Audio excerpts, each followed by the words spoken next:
Good morning everyone. Thank you for joining me sa ating EDG this morning. At ang atin pong text ay mula sa Sekaraya 2:8.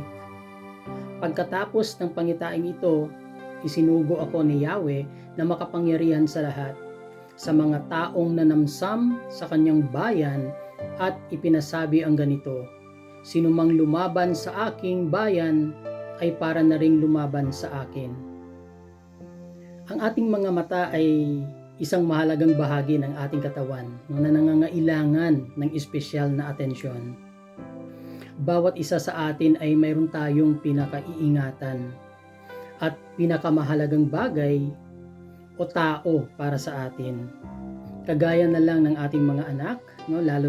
Lalong-lalo na yung mga baby pa sila. Di ba di natin hinahayaan na makagat o madapuan ng lamok ang ating mga anak, di po ba?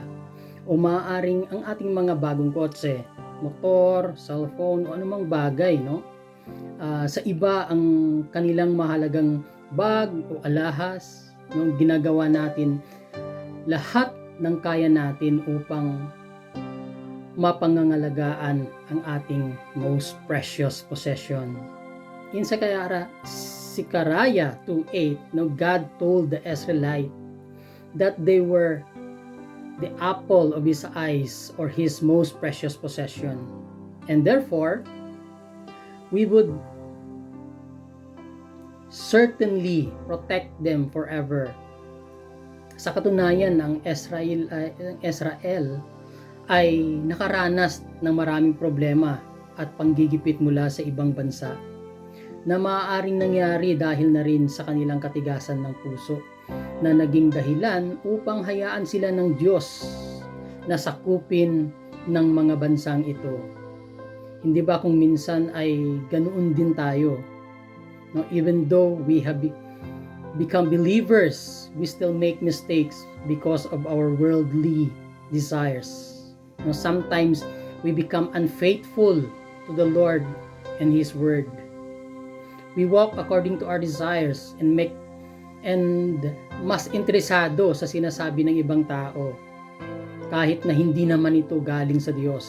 No, na-realize lang natin ang mga pagkakamaling pagkatapos natin maka-encounter ng failures and destruction. Ngunit purihin ang Panginoon, and the Lord is a faithful Father who is patient and merciful.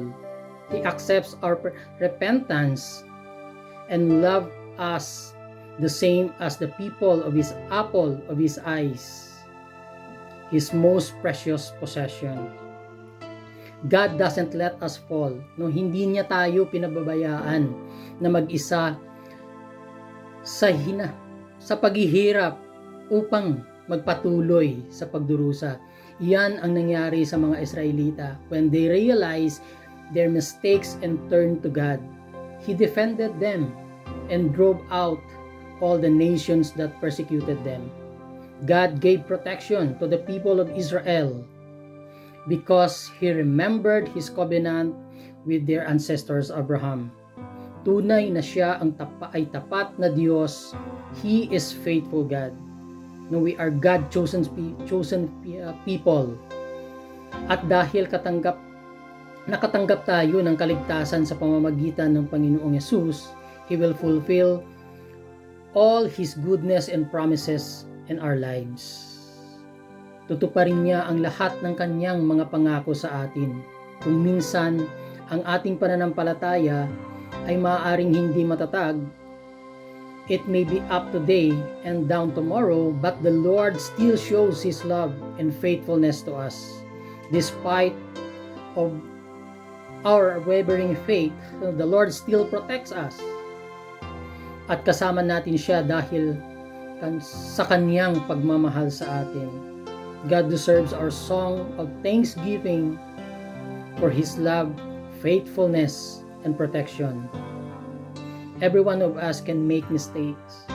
Ngayon pa man, huwag tayong matakot sa mga pagkakamaling iyon. Lumapit lamang tayo sa Panginoon na tunay na nagmamahal at nag-aalaga sa atin. Purihin ang Panginoon. God bless everyone.